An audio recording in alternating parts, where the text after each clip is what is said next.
So I said, what?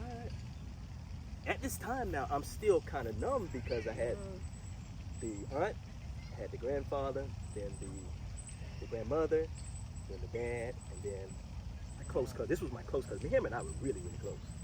This is my buddy. So when I found that out, I was like, once again, I'm still kind of numb to it. So once again, I'm still trying to take care of myself. I'm trying to figure out how could I get myself back on the right path as far as mental wise, you know, because this is tough. Like, who does this? Like, who goes through something like this, right? So my cousin stayed in South Carolina, and we were down here, so he would always come visit me. So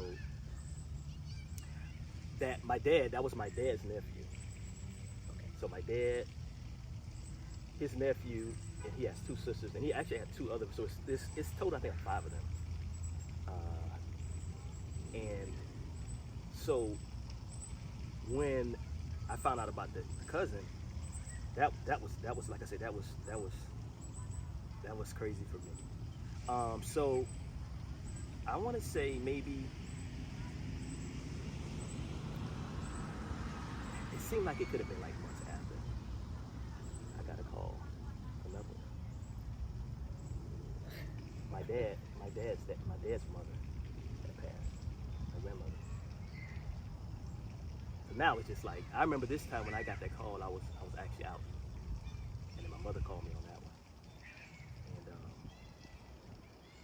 and that was really devastating.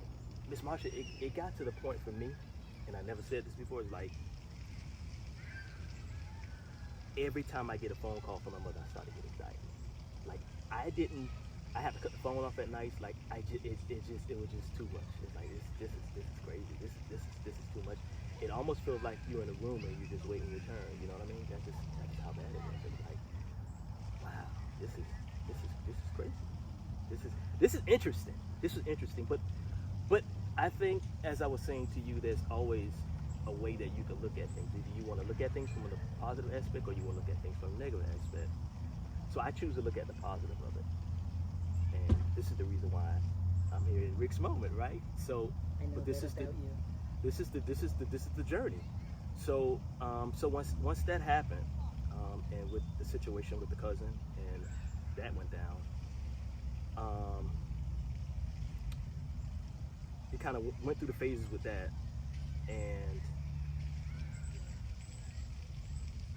I once again really start to dig deep into, you know, how I'm feeling and why it's this and how it's this. So I started to get, like I say, more into yoga, and I started to, once I got myself in a place where I started to work on myself, all these questions that I was asking, I don't want to say all of them, but the help started to get better. I became a little bit more focused. It was like once again a miracle, you know. It was like a miracle. I was like, wow, this is actually really. I'm actually feeling really good now. I'm actually getting myself back into a place where I can be more focused mentally. And so once I started to notice that, there was a period that it was a lot of information that I was gathering. Like, I was just seeking for information. It seems like I was just thirsty for it. Then I started to dig deep more into the mystics of things, which is the spirituality part of things.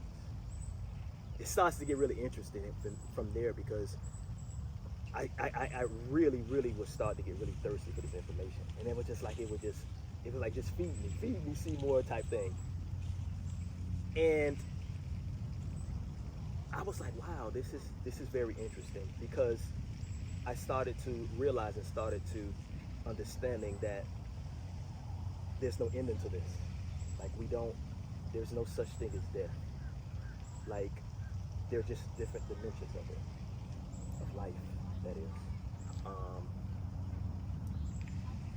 There's more to it than what we know.